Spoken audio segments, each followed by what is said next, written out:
Good afternoon. आज AOD में आगे बढ़ते हैं और थ्योरम्स देखते हैं। दो तीन थ्योरम्स हैं, उनको देखते हैं और उनका एप्लीकेशन सीखते हैं। तो पहला जो आज हम लोग देख रहे हैं that is called the Rolle's theorem.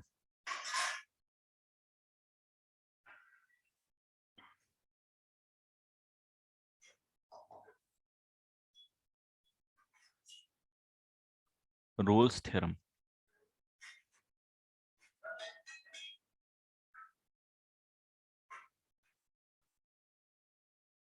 अब रोल्स थ्योरम क्या होती है, तो इसको थोड़ा सा, हाँ, Rolle's and Lagrange's mean value theorems आज हम पढ़ेंगे। रोल्स थ्योरम आज पढ़ेंगे, लेग्रांजेस भी आज पढ़ेंगे। तो यहाँ पे रोल्स थ्योरम क्या होती है, सबसे पहले वो समझ लेते हैं। देखो, सबसे पहले इसका स्टेटमेंट नोट कर लो आप लोग, है ना। और फिर उसको मैं लॉजिकली समझा दूंगा, ग्राफिकली पॉइंट ऑफ व्यू से आपको ज्यादा अच्छे से समझ में आएगा। तो स्टेटमेंट है, इफ अ फंक्शन, हाँ बिल्कुल इंपॉर्टेंट है बेटा, if a function F of x is, first point is, अगर कोई फंक्शन एफ एक्स है और वो कंटिन्यूअस है,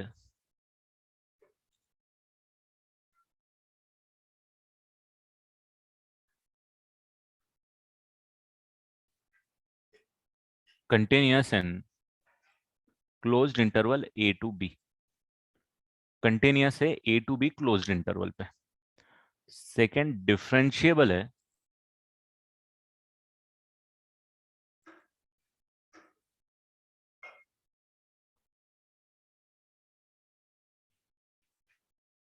डिफरेंशिएबल है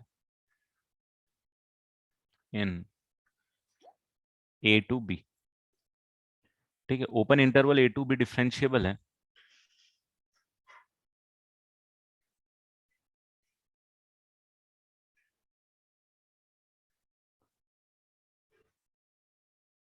इसका मतलब ये होता है कि हर एक पॉइंट पे कंटिन्यूअस होना चाहिए बेटा, ए बी पे भी कंटिन्यूअस होना चाहिए, और ए और बी पे, ए से बी के बीच में डिफरेंशिएबल भी होना चाहिए।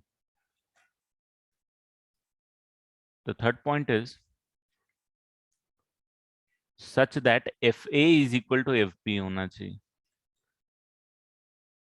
मतलब ये जो एक्सट्रीम केस, जो वैल्यूज हैं ए और बी पे, जो दोनों पे वैल्यूज हैं, वो दोनों पे वैल्यूज क्या होना चाहिए, बराबर होना चाहिए। तो फिर बोलते हैं then there exist a value, there exist at least one, at least one value, one C, C क्या मैं बताऊंगा, in interval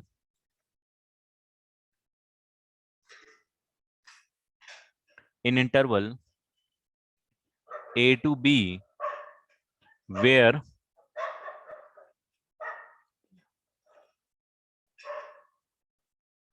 such that f dash of c must be equal to 0। ये स्टेटमेंट होता है कि अगर कोई फंक्शन एफ एक्स है, वो कंटिन्यूअस है ए टू बी, वो डिफरेंशिएबल है a to B, F A और एफ बी की वैल्यू बराबर है। मतलब ये जो दोनों रेंज है, इन दोनों रेंज पे ये जो एक्सट्रीम रेंज है, एक्सट्रीम वैल्यूज हैं एक्स की, इन दोनों पे फंक्शन की वैल्यू बराबर है। तो ये तो बोल सकते हो आप, ये कंडीशन हो गई कि अगर ऐसा हो रहा है तो रोल्स थ्योरम बोलती है कि यहाँ पे ए से बी के बीच में कम से कम एक ऐसी वैल्यू है जिसके लिए f dash c is equal to 0 हो रहा है। अब एफ डैश सी का मतलब क्या होता है, एफ डैश सी का मतलब ये होता है कि कोई भी पॉइंट है एक्स की value C,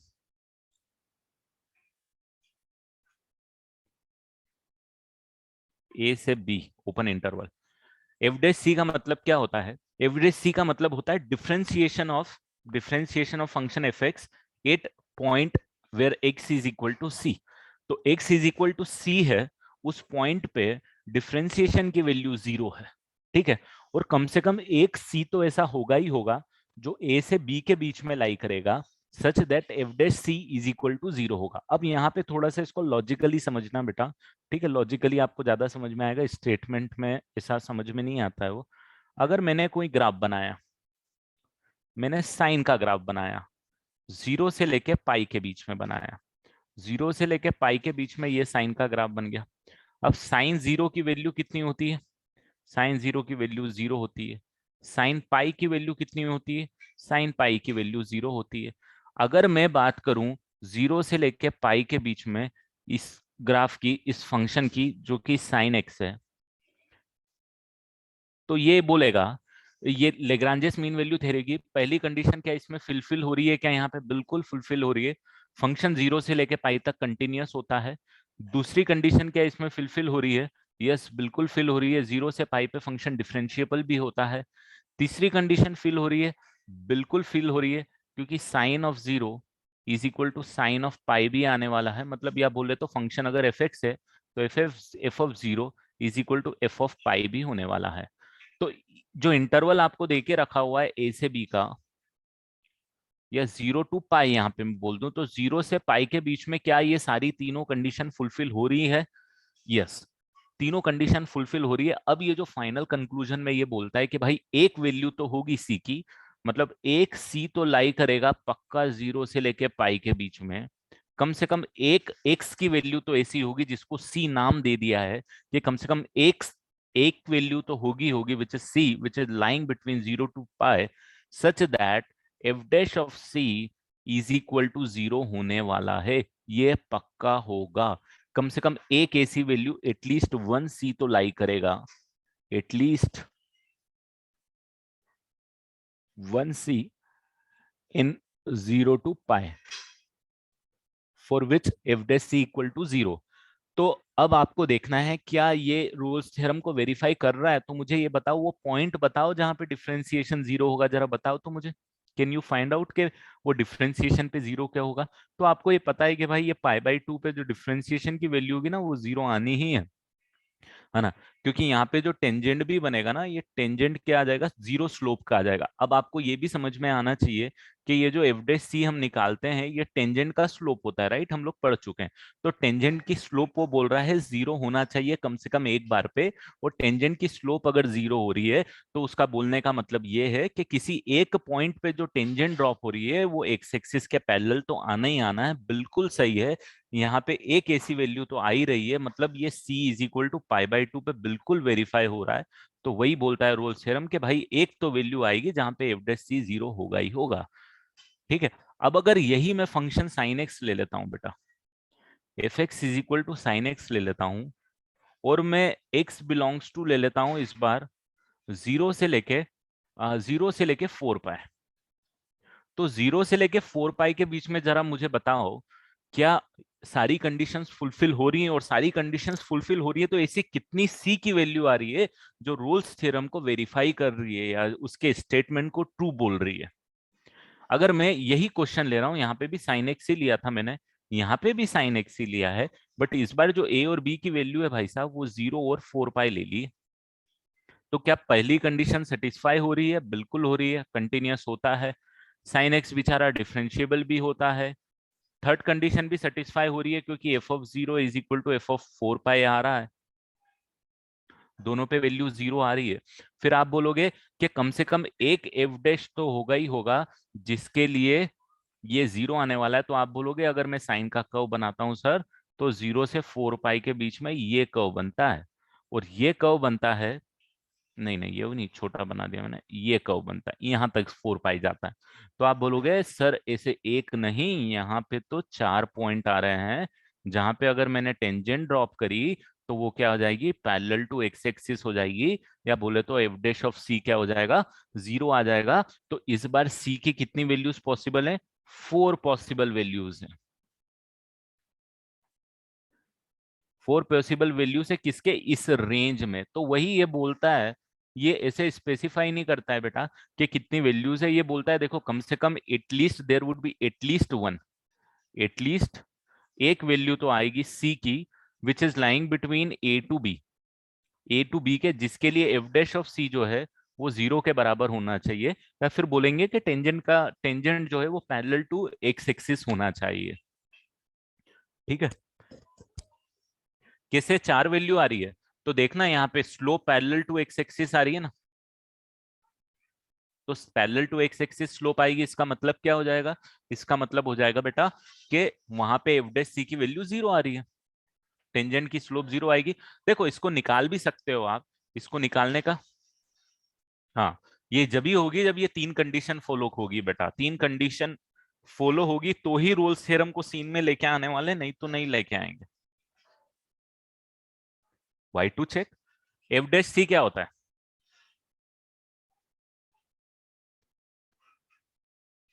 F dash x यहाँ पे निकालोगे तो क्या होगा, यहाँ पे कॉस एक्स होगा।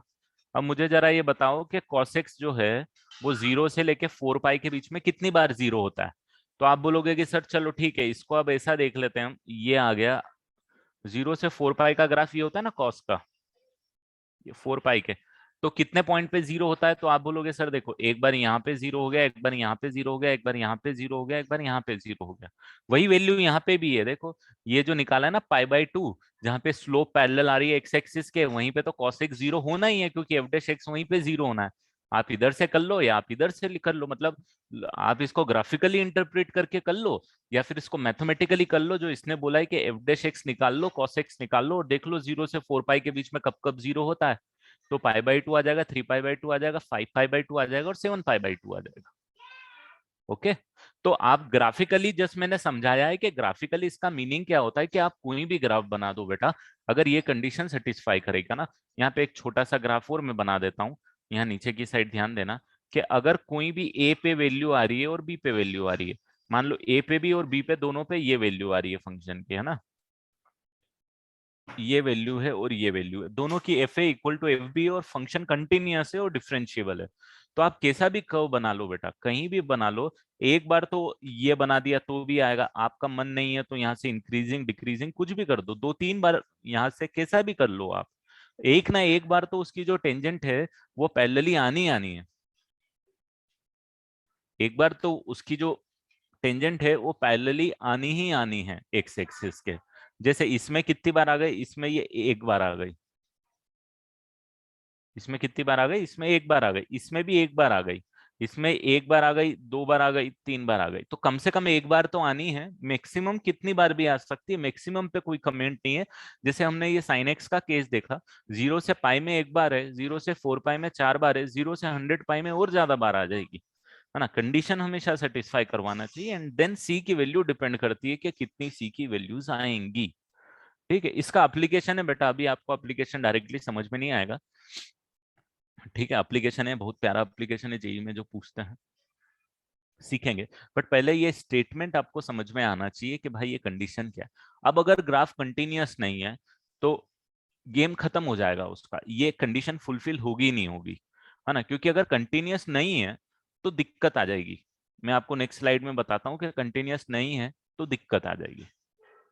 आपको ये समझ में भी आना चाहिए, क्योंकि भाई साहब इस ग्राफ को यहाँ से चालू होकर यहीं खत्म होना है तो कहीं ना कहीं मुड़ के आना पड़ेगा, और कहीं ना कहीं मुड़ के आना पड़ेगा तो क्या हो जाएगा, कहीं ना कहीं मुड़ के आएगा तो एक टेंजेंट तो पैरेलल टू एक्स एक्सिस होना कंपलसरी हो जाएगी। चलो इसको नोट कर लो, मैं एक दो एग्जांपल देता हूं बेटा नेक्स्ट स्लाइड में और कंडीशंस को स्पेसिफाई कर देता हूं मैं।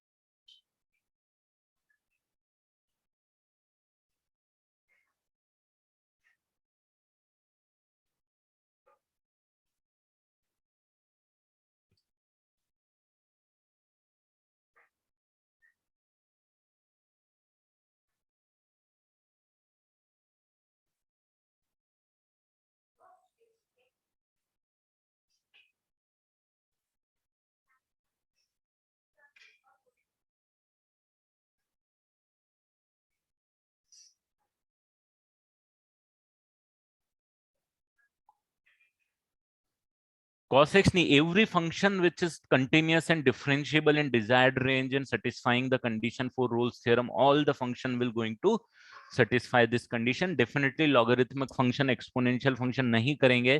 क्यों नहीं करेंगे? क्योंकि वो हमेशा इंक्रीजिंग या डिक्रीजिंग होते हैं, वो फंक्शन नहीं करेंगे। एक्सट्रीम वैल्यू पे वैल्यूज इक्वेशन इक्वल होना चाहिए, क्वाड्रेटिक ले लेगा तो भी करेंगे, 3 डिग्री ले लेगा कंडीशन सेटिस्फाई करेगा तो भी करेगा।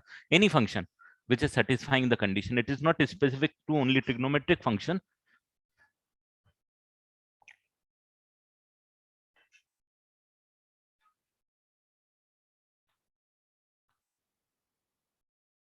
हाँ, ए और बी पे डिफरेंशिएबल नहीं होगा तो भी सेटिस्फाई करेगा, कोई प्रॉब्लम नहीं। वैसे भी अगर मैं open interval closed interval a to b बात करता हूं तो इनकी कंटिन्यूटी और डिफरेंशियबिलिटी की बातें अलग हो जाती हैं बेटा। अगर मैं ओपन इंटरवल ए बोल रहा हूं तो ए से बी के बीच के सारे पॉइंट पे होना चाहिए। ए पे डिफरेंशियबिलिटी का मतलब अगर मैं क्लोज इंटरवल में बोलता हूं तो सिर्फ राइट हैंड डिफरेंशियबिलिटी की बातें होती है। ठीक है, तो वो कंडीशन आपस में उसके हिसाब से मैनेज हो जाती है। This function will never work for the function which is continuously increasing or continuously decreasing because ये जो कंडीशन है थर्ड वाली, ये सेटिस्फाई नहीं होगी। ये सेटिस्फाई नहीं होगी तो रोल्स थ्योरम वर्क नहीं करेगी। उसके लिए हमारे पास आगे एक थ्योरम बैठी हुई है जो कि लेग्रांजेस मीन वैल्यू थ्योरम है, वो हर एक फंक्शन पे काम करेगी। ठीक है, अब जैसे मैंने आपको बोला कि यार मेरे को कोई ऐसा फंक्शन ले लो,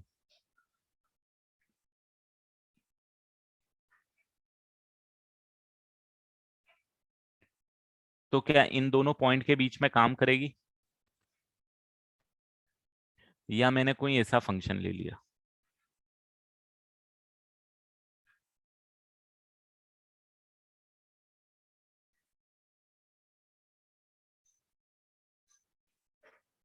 यहाँ पे ये ए हो गया और ये बी हो गया, क्या यहाँ पे काम करेगी? इस पे काम करेगी, इस पे नहीं करेगी। क्यों नहीं करेगी?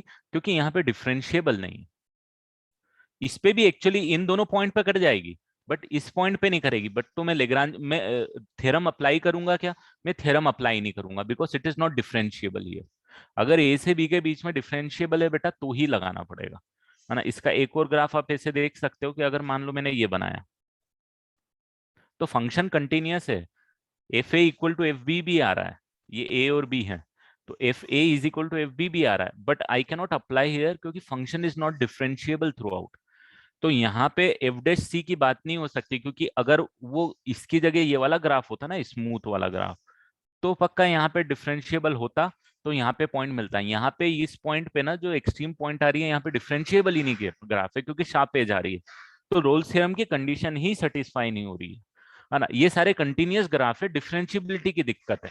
और अगर आप डिफरेंशिएबिलिटी नहीं कंटिन्यूटी की दिक्कत करोगे तो और बड़ी दिक्कत आने वाली है। आप लॉजिकली सोचोगे तो ये आपको पता चल जाएगा कि मान लो अगर ये पॉइंट ए है, ये पॉइंट बी है, पॉइंट ए पे फंक्शन की वैल्यू ये आ रही है, बी पे दोनों f a equal to F b है, बट मान लो अगर फंक्शन कुछ ऐसा चल रहा है, ये चल रहा है, यहाँ पे जाने के बाद में वो यहाँ से फिर डाउन हो रही है, हो लिया भाई, तो फंक्शन कंटिन्यूअस ही नहीं बचा। अभी फंक्शन कंटिन्यूअस ही नहीं बचा तो फिर हम बात ही नहीं कर सकते रोल्स थ्योरम की। और सही बात भी ये क्यों नहीं कर सकते, क्योंकि जब वो मुड़ के आएगा ना ग्राफ, ऐसे स्मूथली मुड़ेगा तो ही हम बात कर पाएंगे। अगर स्मूथली नहीं मुड़ेगा या फिर कहीं से ब्रेक हो गया है तो वो इंक्रीजिंग डिक्रीजिंग के फंडे अपने हो जाएंगे, तो वहां पे रूल्स थ्योरम अप्लीकेबल नहीं होगी बेटा, है ना। इस पे रूल्स थ्योरम अप्लीकेबल नहीं होगी। ठीक है, अब जैसे आपको मैंने ये ग्राफ दिया, लॉग एक्स का ग्राफ ले लो आप, ये लॉग एक्स का ग्राफ है। लॉग एक्स के लिए बात ही नहीं कर सकते हम, क्योंकि f a equal to F b नहीं है। कभी भी f A is never been equal to F b, क्योंकि शार्पली इंक्रीजिंग ग्राफ, तो अगेन ये इस पे भी अप्लाई नहीं होगी। तो फंक्शन फंक्शन क्या होना चाहिए? कंटिन्यूअस, डिफरेंशिएबल, कंटिन्यूअस होना चाहिए, और f a equal to F b होना चाहिए। तीन कंडीशन अप्लाई करेंगे तो ही हमको रोल्स थ्योरम रिजल्ट देगी। ठीक है,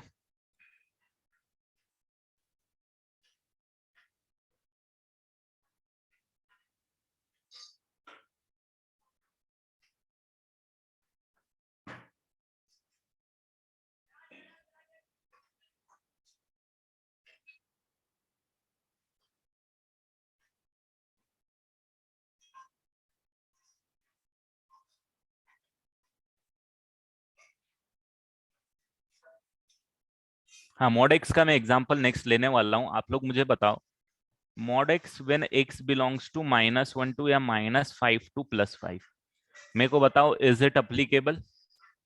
या फिर मैं एक दो एग्जांपल और ले लेता हूँ आपके लिए।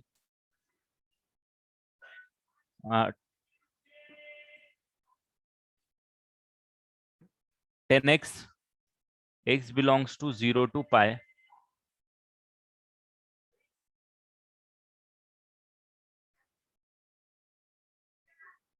3 + x-2 की पावर 2/3 इन 1 2 3,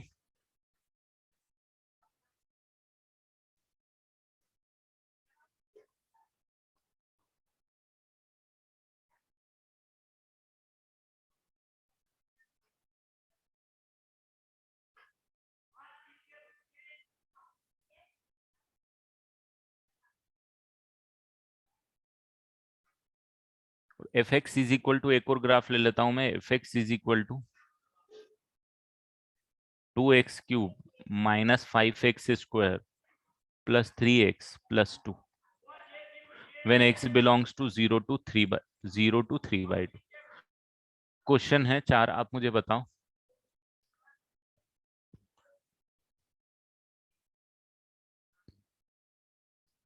तो यहाँ पे नहीं करेगी, क्यों नहीं करेगी भाई? क्योंकि x इक्वल टू 0 पे नॉट डिफरेंशिएबल होता है।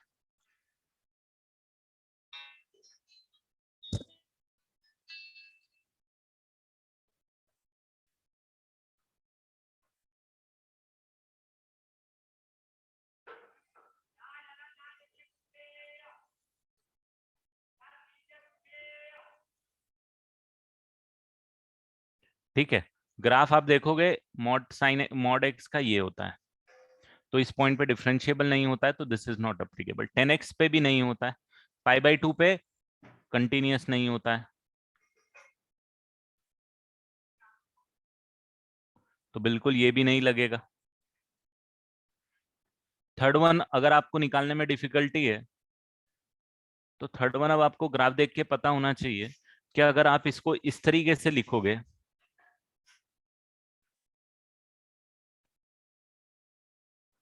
तो इसको कंटिन्यूटी में तो कोई दिक्कत नहीं आनी चाहिए।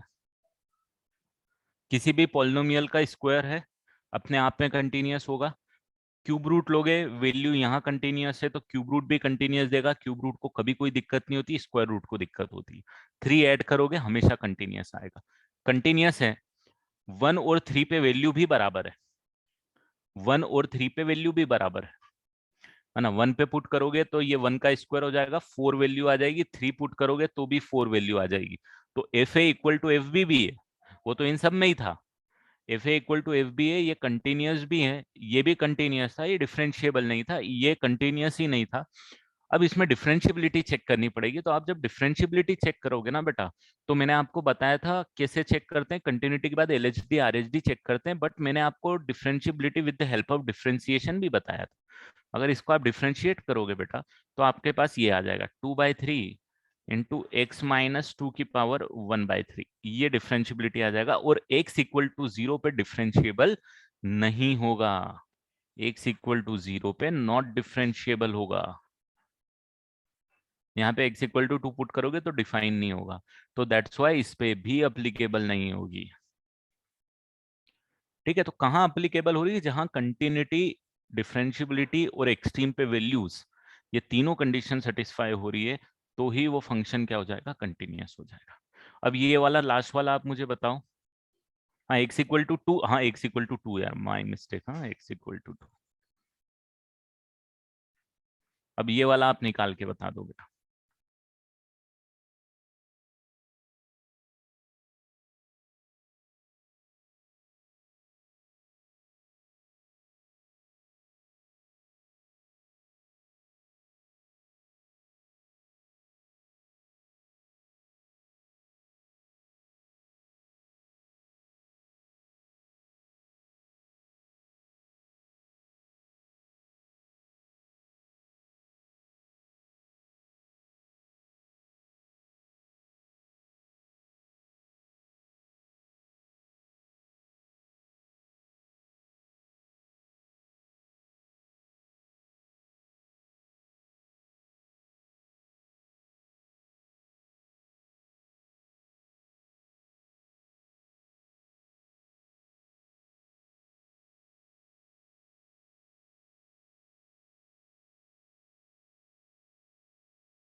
चलो हो गया, अब आपको समझ अब आया इसमें कि इसमें है या नहीं है। अब मुझे ये बताओ, सबसे पहले तो पहली कंडीशन जो होती है आपके दोस्तों, पहली कंडीशन होती है कंटिन्यूअस। कंटिन्यूअस होता है क्योंकि आपको पता है हर हर एक पोलिनोमियल का ग्राफ कंटिन्यूअस होता है, हर एक पोलिनोमियल का ग्राफ डिफरेंशिएबल भी होता है। कुछ कुछ भी रेंज ले लो, डजेंट मैटर, क्यूबिक है, डिग्री 2 है, मतलब बोले तो क्वाड्रेटिक है, 3 डिग्री है, लीनियर है, कुछ भी हो, हमेशा सेटिस्फाई करता है। थर्ड वाली कंडीशन पे देख लो कि एफ जीरो की वैल्यू कितनी आ रही है और एफ थ्री बाई टू की वैल्यू कितनी आ रही है। तो एफ जीरो की वैल्यू आ रही है आपके पास 2, and F three by two की वैल्यू कितनी आ रही है, तो आई थिंक वो भी 2 ही आ रही है। सही है क्या? अगर अप्लीकेबल है तो शायद 2 ही आनी चाहिए। कैलकुलेट करी क्या किसी ने? यस, चलो 2 ही आ रही है, गुड। तो यहाँ पे ये भी हो गया, तो भैया ये कंडीशन भी सेटिस्फाई हो गई। अब ये बोल रहा है कि ठीक है, रोल्स थ्योरम हो गई वेरीफाई। अब अगर आपसे पूछ रहा है कि किस पॉइंट के लिए, तो आप ऐसा करो, इसको निकालो एफ डैश ऑफ एक्स।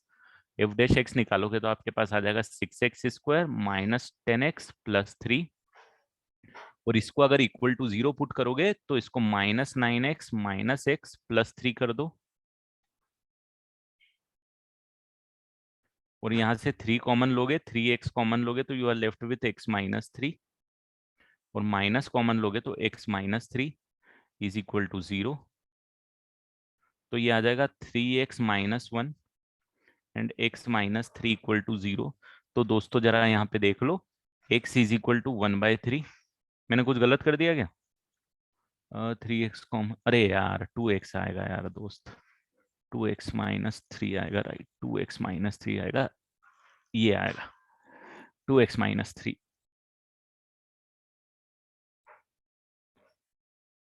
अरे यार ये क्या कर रहा हूँ मैं?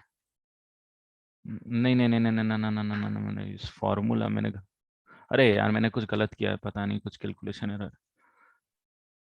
9 और 9 और 1 इसके फैक्टर नहीं आ रहे क्या? -9 माइनस आर, अरे यार 18 है यार, मैं उन दोनों को एडिशन करके देख रहा हूँ यार, माई मिस्टेक, माई मिस्टेक।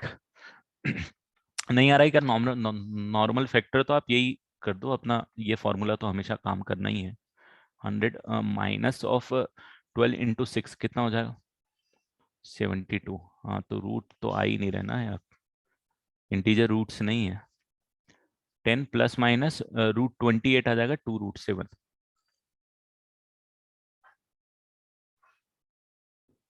तो ये आ जाएगा अपने पास 5 प्लस माइनस √7/6। तो आई थिंक 5 माइनस √7/6 भी अपनी डिजायर्ड रेंज में आना चाहिए, और 5 प्लस √7/6 भी अपनी डिजायर्ड रेंज में आना चाहिए। सही बोल रहा हूँ क्या मैं?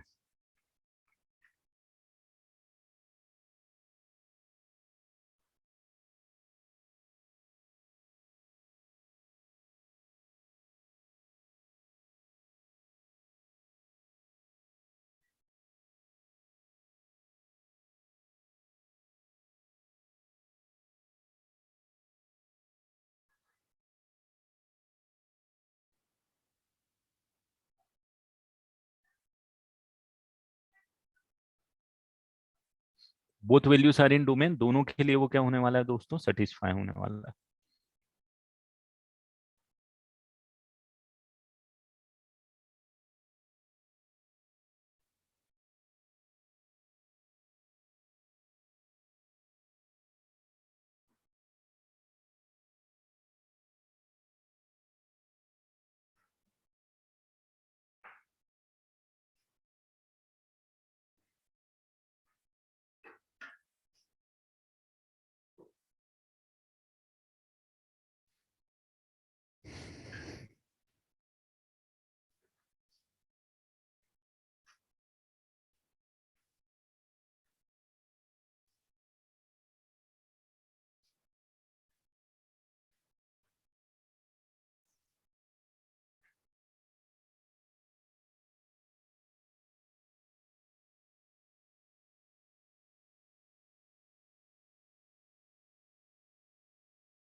हाँ बेटा, थर्ड पेज है।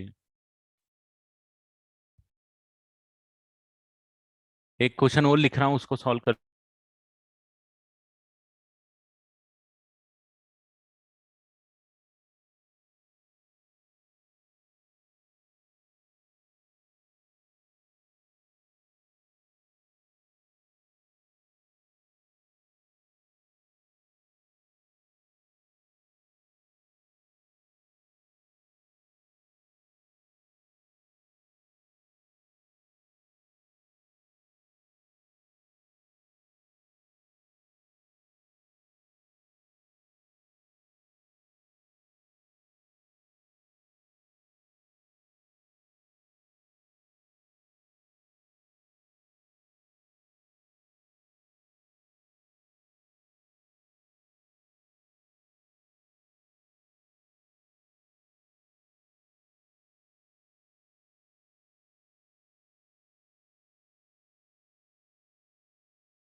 ई की power x sine x minus cos x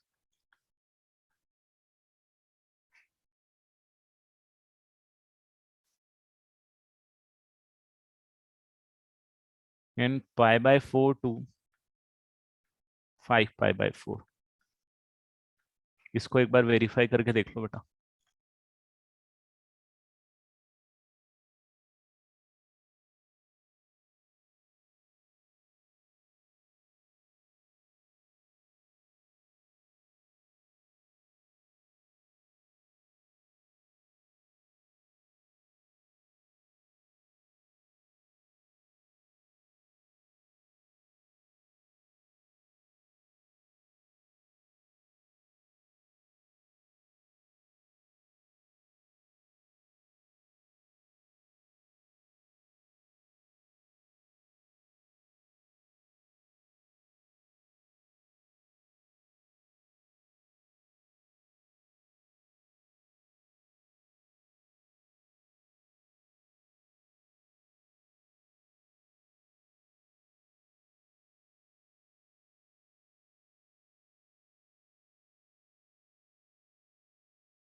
चलो, हो गया क्या भाई लोग? देखो, कंटिन्यूटी डिफरेंशियबिलिटी में मुझे इसमें कोई इशू नहीं है, क्योंकि दोनों जो इंडिविजुअल फंक्शन इन्वॉल्व है, कंटिन्यूअस भी और डिफरेंशिएबल ये भी है बेटा। इसमें कोई दिक्कत नहीं है। पहले दो पॉइंट में पाई बाय 4 पे देख लो, पाई बाय 4 पे दोनों कैंसिल हो जाएंगे और 5 पाई बाय 4 पे भी कैंसिल हो जाएंगे, तो तीनों कंडीशन फुलफिल हो रही है। अब सिर्फ आपको देखना है कि किस पॉइंट पे हो रहा है। तो भाई ये ई की पावर एक्स, इसका डिफरेंशिएशन मैं डायरेक्ट लिख रहा हूँ यहाँ पे, ये आ जाएगा प्लस साइन एक्स का cos x plus sine x. ये डिफरेंशिएशन आएगा बेटा, है ना। मल्टीप्लीकेशन रूल लगेगा, ई की पावर एक्स का डिफरेंशिएशन ये वाला पार्ट एज इट इज लिख दिया। अभी ई की पावर एक्स को एज इट इज लिख दिया और इसको डिफरेंशिएट किया तो साइन का कॉस। और भाई साहब, इसको जीरो देख लो कि ये जीरो कब आ रहा है। तो ये ई की पावर एक्स कॉमन लेने के बाद में मेरे पास 2 sin x बच जाएगा। 2 sin x equal to zero आ जाएगा। तो भाई साहब अब देख लो, sine X equal to zero कब आएगा, तो एक्स इक्वल टू पाई तो मुझे नजर आ ही गया, और 2 पाई भी नजर आ गया। 2 पॉइंट आ गए जिसके लिए अप्लीकेबल है ये। It is applicable for 2 point, definitely it is applicable.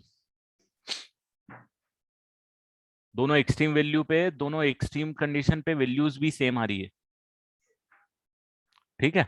और डिफरेंशिएशन जीरो भी आ रहा है, ई की पावर एक्स तो कभी जीरो नहीं हो सकता, साइन एक्स जीरो होगा, साइन एक्स जीरो होगा आपके पास जीरो पे और 2 पाई पे, दोनों पाई बाय 4 से लेके 5 पाई बाय 4 के बीच में आएंगे।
क्या हुआ, कुछ मिस्टेक है क्या?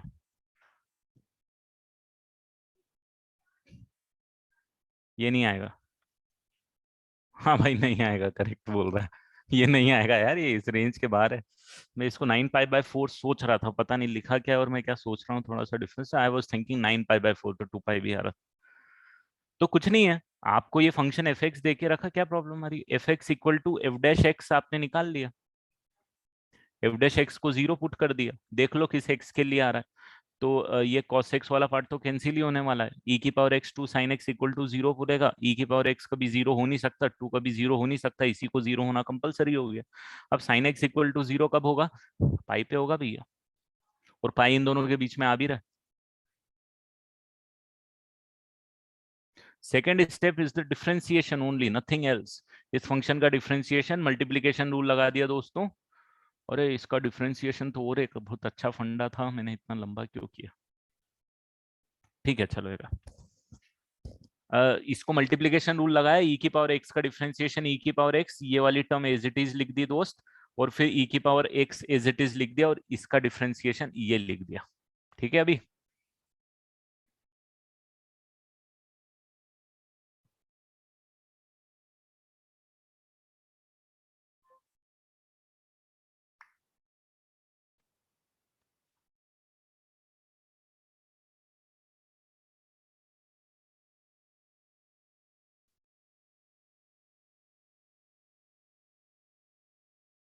बढ़ जाए आगे। चलो तो भाई एक अच्छा क्वेश्चन डिस्कस करते हैं अब, है ना, इसी थ्योरम पे कुछ अच्छे क्वेश्चन करते हैं, थोड़े से ऊपर उठते हैं।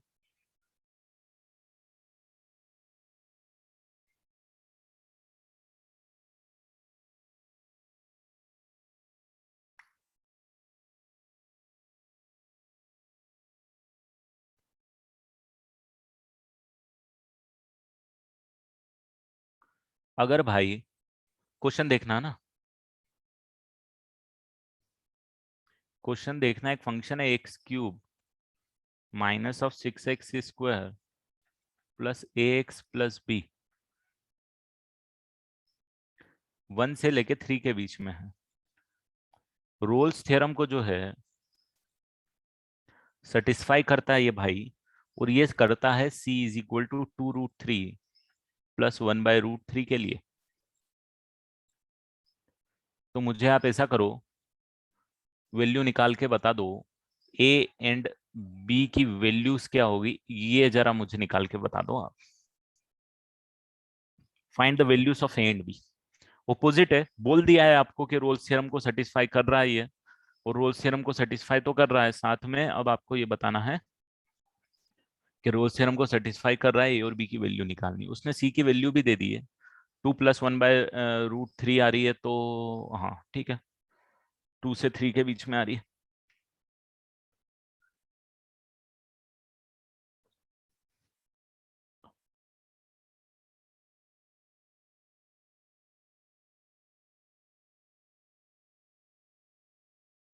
ये 6 है बेटा,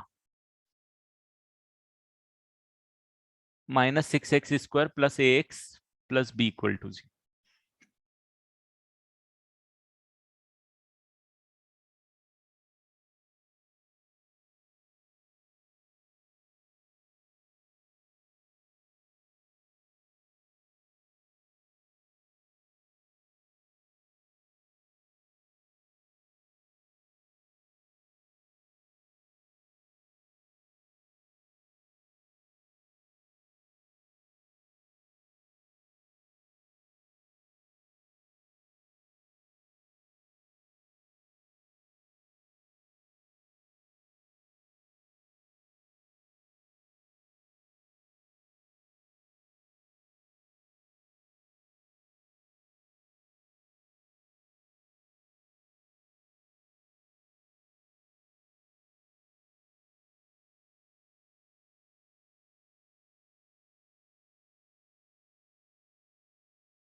चलो हो गया, इजी क्वेश्चन था, ज्यादा कुछ भी कॉम्प्लिकेटेड नहीं। आप बोल रहे हो रोल्स थ्योरम सेटिस्फाई हो रही है, और किस एक्स की वैल्यू के लिए सेटिस्फाई हो रही है?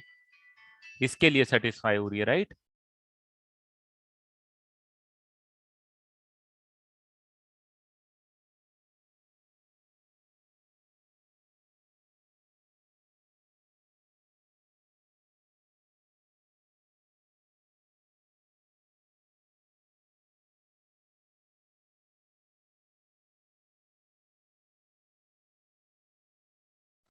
तो अगर सेटिस्फाई करवानी है आपको, तो आपको सबसे पहले कॉम्बिनेशन F1 = F3 होना चाहिए, करेक्ट? यही बोल रहा हूँ।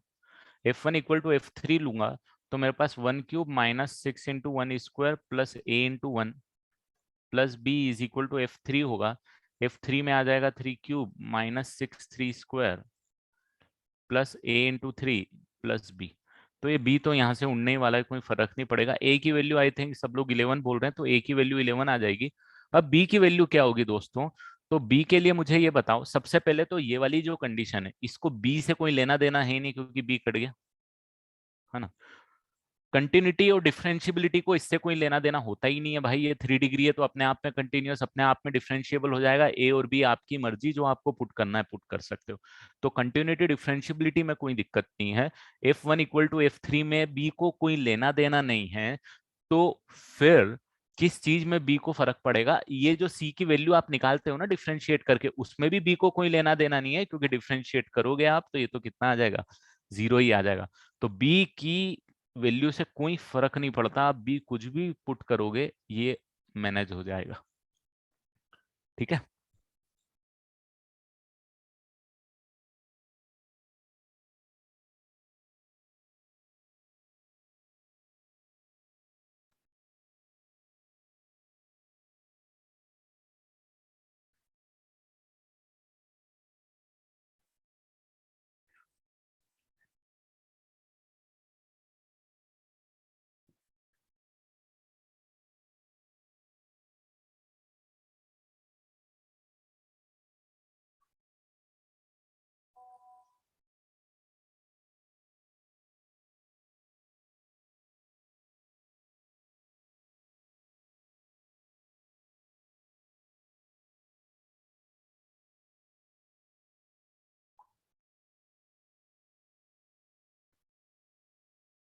हाँ, संडे के टेस्ट के बारे में ही मुझे बात करनी थी।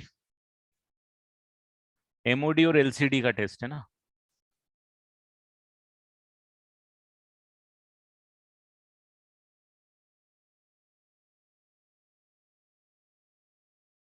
नहीं करेगा, आप डिफरेंशिएट करके देख लो। व्हेन यू डिफरेंशिएट इट, इसको इक्वेट करोगे, तो ए अपना रोल प्ले करेगा, बी तो रोल प्ले करना ही नहीं। पॉइंट सी निकालने के लिए इसका रोल नहीं आएगा, क्योंकि आप f'(x = 0) इक्वेट करोगे तो ये पार्ट वहां से भी उड़ जाएगा। वहां भी इसका कोई रोल नहीं है। कांस्टेंट को ऐसे बहुत इज्जत कम मिलती है बेटा। कांस्टेंट को किसी भी पॉलिनोमियल में इज्जत सबसे कम इसी को मिलती है, किसी भी पॉलिनोमियल। सबसे बड़ी इज्जत वाला फैक्टर होता है ये सबसे हाईएस्ट डिग्री वाली टर्म का कोएफिशिएंट, जो कि 1 है यहाँ पे। ये बहुत कुछ डिसाइड कर देता है ग्राफ के बारे में, आगे देखेंगे हम तो वो तो। अब आगे बढ़ता हूँ, एक बहुत प्यारा सा क्वेश्चन है, उसको डिस्कस करते हैं, थोड़ा सा ध्यान से देखना आप, है ना। दो क्वेश्चन डिस्कस करेंगे इस पे जो जनरली कंपटीशन एग्जाम्स में पूछे जाते हैं। वो है कि एक इक्वेशन है x-1, x-2, x-3 plus x-2, x-3, x-4, और ऐसे जितने भी कॉम्बिनेशन आ सकते हैं ना, जैसे 1 2 3 का एक कॉम्बिनेशन आ गया, 2 3 4 का एक कॉम्बिनेशन आ गया, x-1, x-3, x-4 का एक कॉम्बिनेशन आ गया, और एक आ जाएगा x-1, x-2, x-4 का कॉम्बिनेशन। ये 4 कॉम्बिनेशन आएंगे, ये आ गए इक्वल टू 0, एक इक्वेशन हो गई।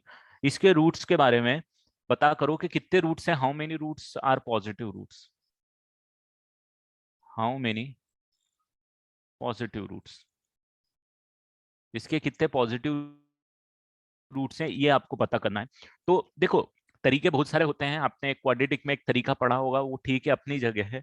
यहाँ पे आप एक बहुत इंपॉर्टेंट चीज है उसको समझना, है ना। ये क्वेश्चन मैं ही कराऊंगा आपको, मैं सॉल्व करने के लिए नहीं दूंगा, ध्यान देना। अगर मैं एक कोई फंक्शन इमेजिन करता हूँ, ध्यान देना, बहुत इंपॉर्टेंट पॉइंट है, नहीं तो फिर आप बोलोगे सर कैसे आया। अगर मैं फंक्शन को f x equal to imagine करता हूँ, x-1, x-2, x-3 and x-4, ये एक मैंने फंक्शन इमेजिन किया।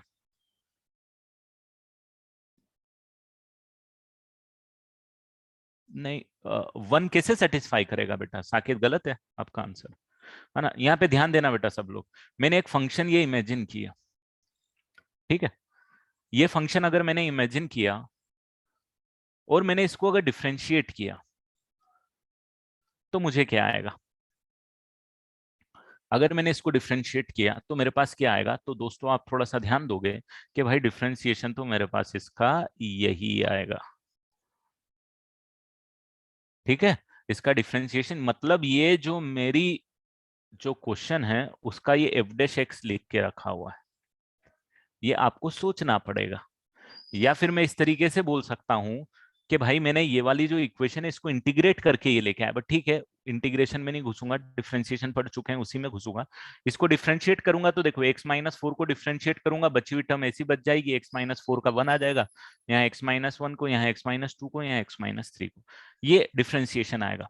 तो एफ एक्स जो है वो आपके पास ये आ गया। यहां तक सबको क्लियर है। और ये जो है आपके पास वो एफ डैश एक्स आ गया।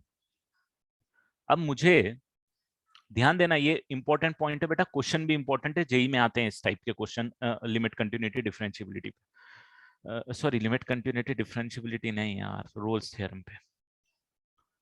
अब यहाँ पे एक चीज ध्यान देना आप, कि अगर मैं इस फंक्शन के अंदर रोल्स थ्योरम लगाता हूं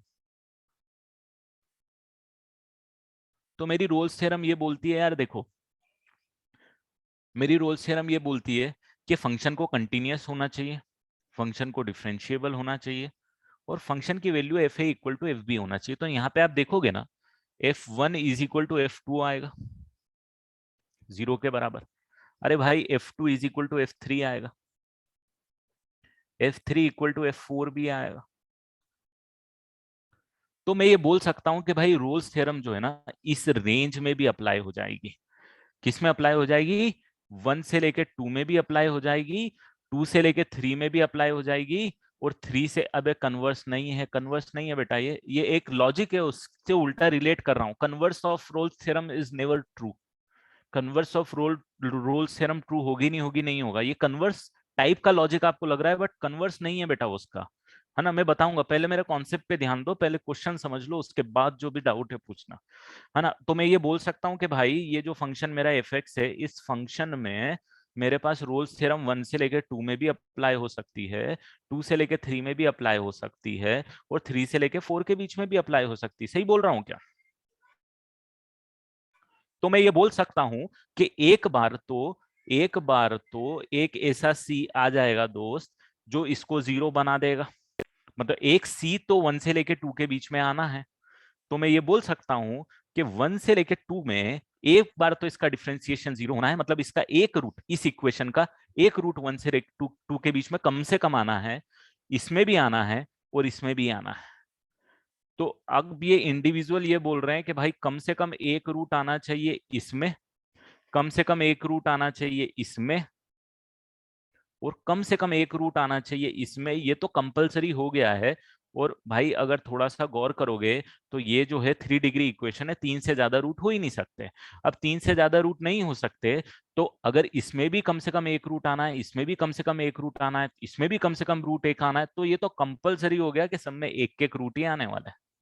एक रूट इसके अंदर आ जाएगा, एक रूट इसके अंदर आ जाएगा और एक रूट इसके अंदर आ जाएगा, तो तीनों रूट 1 से 4 के बीच में ही आ जाएंगे।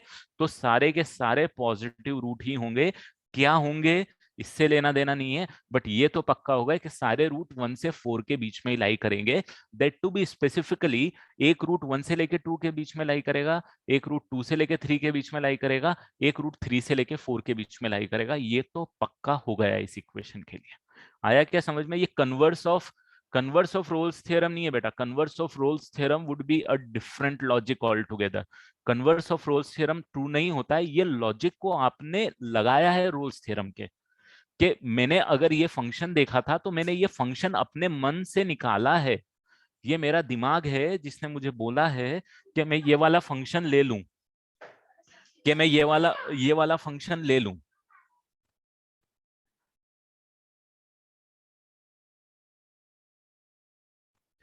समझ में आया? तो ये मेरा दिमाग है कि मैंने ये फंक्शन इमेजिन किया और इसके लिए रोल्स थ्योरम लगाए और उसके बेसिस पे एनालिसिस किया कि इसके 3 रूट्स हैं।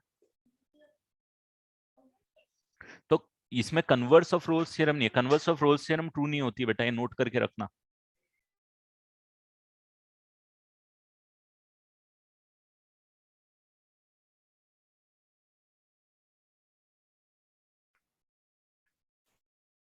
एक और एग्जांपल मैं कराऊंगा इस टाइप का, पहले इसको नोट कर लो।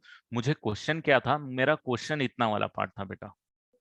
एक बार और मैं एक्सप्लेन कर रहा हूँ, क्योंकि ये अच्छी कंपटीशन में मिलते हैं ये क्वेश्चंस, इसीलिए इसके रूट पूछे थे कि भाई इसके कितने पॉजिटिव रूट हैं। तो आप इसको देख के सबसे पहले ये बोल सकते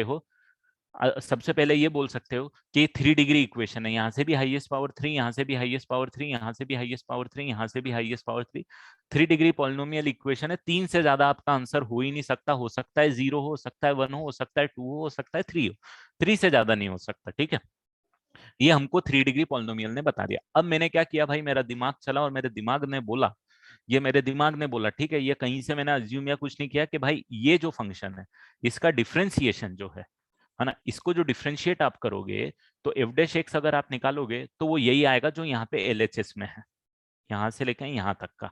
ये आपका लॉजिक बोला डिफरेंशिएशन का। फिर मैंने बोला ठीक है यार, इसका डिफरेंशिएशन ये आएगा। फिर मेरी रोल्स थ्योरम ये बोलती है कि 1 और 2 के बीच में रोल्स थ्योरम अप्लीकेबल है इस फंक्शन के लिए। क्यों है? 1 से लेके 2 के बीच में 1 और 2 पे वैल्यू दोनों की बराबर है भाई। F1 पे भी 0 है इसकी वैल्यू, F2 पे भी इसकी वैल्यू 0 है। 1 से लेके 2 के बीच में डिग्री 4 है, डिग्री 4 कंटिन्यूस डिफरेंशिएबल होने वाला है। तो बोल रहा है भाई कि 1 से लेके 2 के बीच में एक बार तो डिफरेंशिएशन को 0 होना ही पड़ेगा।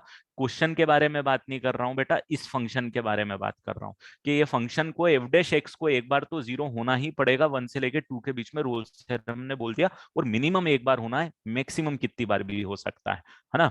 अब 2 और 3 के बीच में भी रोल्स थ्योरम अप्लीकेबल है, क्योंकि F2 और F3 की वैल्यू भी बराबर है, और ये 4 डिग्री का ग्राफ कंटिन्यूअस और डिफरेंशिएबल थ्रू आउट होता है।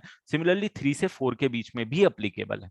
तो ये तीनों में रोल्स थ्योरम इस के लिए अप्लीकेबल है। ये बोलेगा कम से कम एक बार तो डिफरेंशिएशन को 0 होना है, ये भी बोलेगा कम से कम एक बार 0 होना है, ये भी बोलेगा कम से कम एक बार 0 होना है, और ये भी बोलेगा कि मेरी जो सी की वैल्यू है ये 1 से लेकर 2 के बीच में होनी चाहिए। ये बोलेगा मेरी जो सी की वैल्यू है वो 2 से लेकर 3 के बीच में होनी चाहिए, और ये बोलेगा कि मेरी वैल्यू 3 से 4 के बीच में होनी चाहिए। मतलब मैं बोल सकता हूं कि इसका इसका डिफरेंशिएशन एक बार 0 होगा 1 से लेकर 2 के बीच में, दूसरी बार 0 होगा 2 से लेकर 3 के बीच में, और तीसरी बार 0 होगा 3 से लेके 4 के बीच में, और इसका डिफरेंशिएशन ही तो लेफ्ट हैंड साइड है।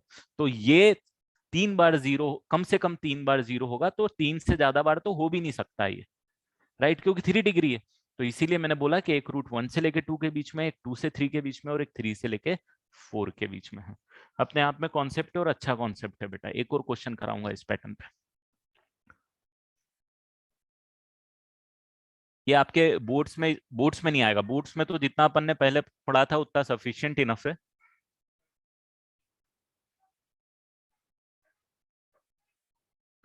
ठीक है, अभी क्लियर हो गया कि भाई एक एक रूट आएगा सब में, तो आपका आंसर जो है वो 3 आ जाएगा। मतलब मैंने तो आपको शायद पढ़ाया नहीं था क्वाड्रेटिक, नहीं तो क्वाड्रेटिक या किसी भी डिग्री पॉलिनोमियल हो गया, कोई भी ग्राफ हो गया, ट्रिग्नोमेट्री हो गया, सबके बारे में और अपन नए कॉन्सेप्ट जान पाते हैं जब हम कैलकुलस पढ़ते हैं, एप्लीकेशन ऑफ डिफरेंशिएशन पढ़ते हैं, एओडी पढ़ते हैं। तो आप और कर्वेचर के बारे में और अच्छा डिटेल जान पाते हो बेटा, अगर कैलकुलस पे ग्रिप हो जाती है तो उस टाइम हमको इतना आइडिया नहीं होता, बट अब धीरे धीरे कैलकुलस में आपको इक्वेशन के बारे में और आइडिया होना चालू हो जाता है। आगे बढ़ते हैं। एक ही पैटर्न का, इसी पैटर्न का एक और क्वेश्चन कवर करूंगा बेटा, तो आपको और आइडिया आ जाएगा। वो अब आप लोग अप्रोच ये लेना जैसी अप्रोच मैंने ली थी, कि अब आपको देके रखा हुआ है कि 2a plus 3b plus 6c is equal to 0 होता है, और ax square plus bx plus c is equal to 0 के रूट्स के बारे में आपको कमेंट करना है। Comment about roots. अब ऑप्शन इसमें कैसे आते हैं? ऑप्शन ऐसे आते हैं कि no real root, right, distinct and equal, sorry, distinct and real roots, equal roots, या roots lying between 0 to 2, at least one root is lying between 0 to 2, या at least one root is lying between 0 to 1। इस तरीके के option आपके पास आएंगे। ठीक है, एक ऑप्शन आइडिया तो देते हैं, इसलिए मैंने आपको बता दिया कि ये ऑप्शन जो हैं वो कुछ इस टाइप के आएंगे। आपको एक कंडीशन गिवन है दोस्तों, जो कि ये कंडीशन है ए बी सी में, कि भाई ए बी सी में ये कंडीशन है कि twice of A plus thrice of B plus six of C equal to 0 होने वाला है, और A x square plus B X plus C equal to 0 जो है, ये क्वाड्रेटिक इक्वेशन के रूट्स के बारे में कमेंट करना है। तो यहाँ पे अब थोड़ा सा आपको सोचना पड़ेगा कि हम कैसे कर सकते हैं, है ना।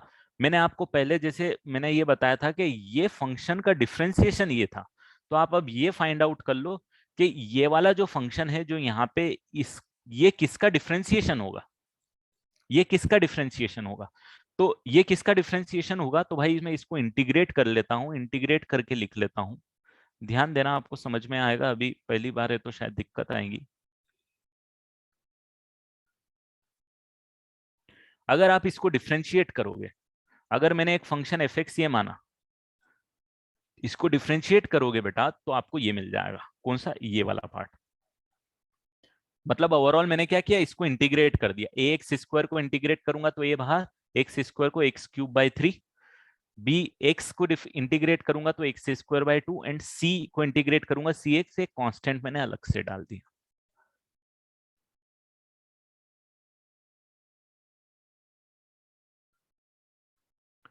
ठीक है, अब जरा देखो यहाँ पे,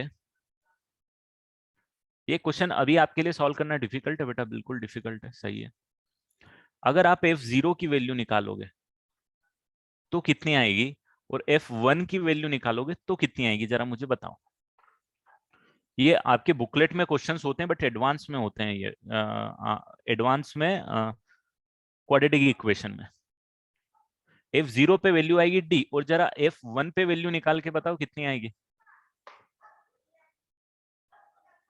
F1 पे वैल्यू कितनी आएगी, मतलब x इक्वल टू 1 पे वैल्यू कितनी आएगी, आप बोलो।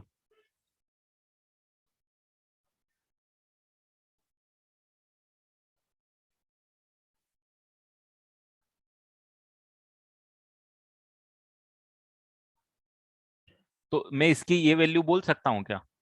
एलसीएम ले लेता हूँ, 6 आ जाएगा, डी को तो इधर पटक देता हूँ अलग, डी को कोई लेना देना नहीं है। मैं बोल सकता हूँ twice of A plus thrice of B plus 6 of C, बोल सकता हूँ क्या? और ये वाली पार्ट तो आपको क्या देके रखी है यहाँ पे, 2a प्लस 0 देके रखी है। तो आप बोल सकते हो ये वैल्यू कितनी आ गई आपके पास, डी आ गई। तो भाई F0 और F1 बराबर हो गए।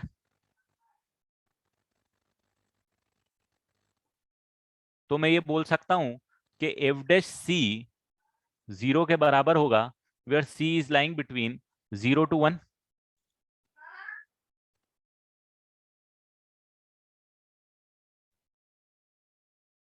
तो मैं बोल सकता हूँ 0 से लेके 1 के बीच में एक बार तो होगा जब इसका डिफरेंशिएशन 0 होगा, मतलब भाई ये 0 होगा, मतलब इक्वेशन हो गई सेटिस्फाई। तो at least one root lying between 0 to 1।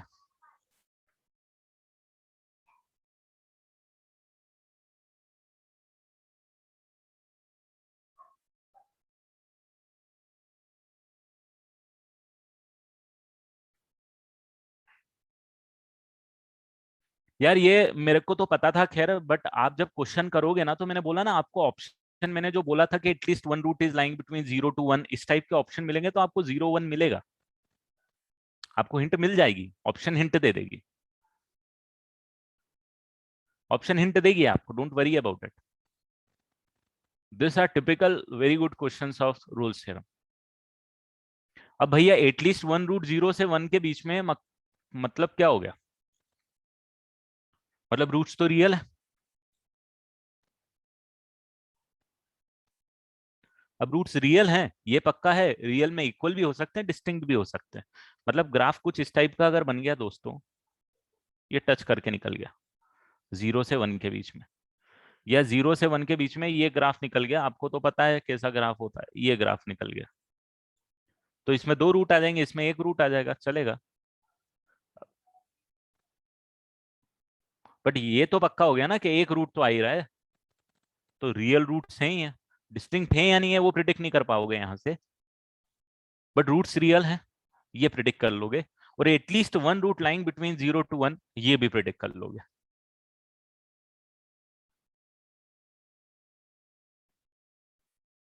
In fact roots दोनों 0 से 1 के बीच में ही आएंगे।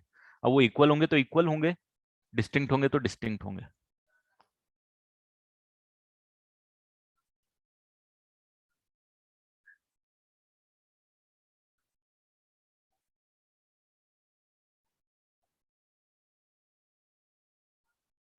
एफ एक्स कैसे मिला? तो एफ एक्स मैंने इसको इंटीग्रेट करके निकाला बेटा, कभी भी इस टाइप का नहीं, गेस वर्क नहीं है, बिल्कुल गेस वर्क नहीं है। पहली बार में गेस वर्क मैंने बोला था, अभी मैंने इसको इंटीग्रेट किया है बेटा।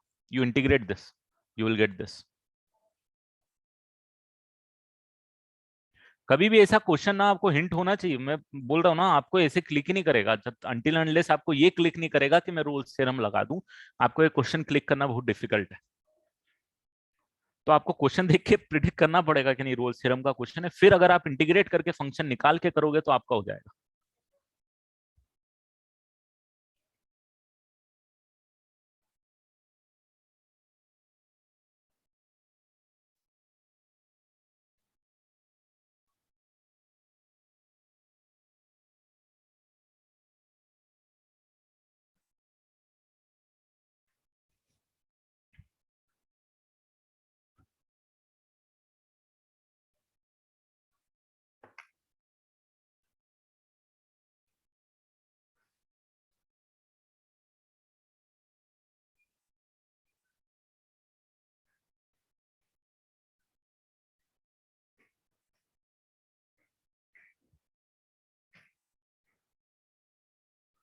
ठीक है, अब हम आएंगे next Lagrange's mean value theorem पे।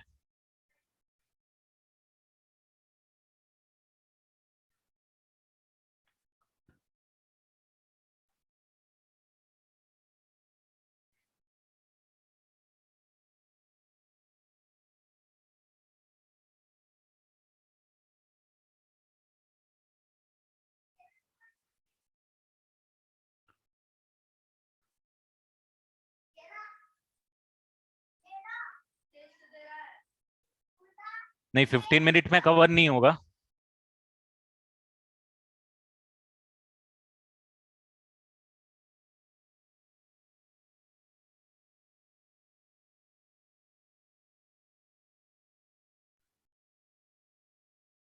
चलो चलो नेक्स्ट क्लास में चालू करेंगे फिर।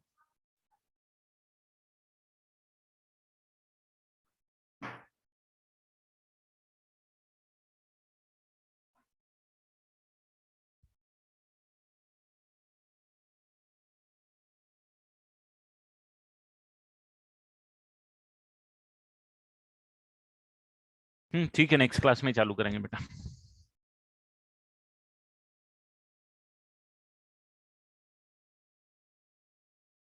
अभी होमवर्क कुछ नहीं है, लेग्रांजेस हो जाने तो फिर होमवर्क।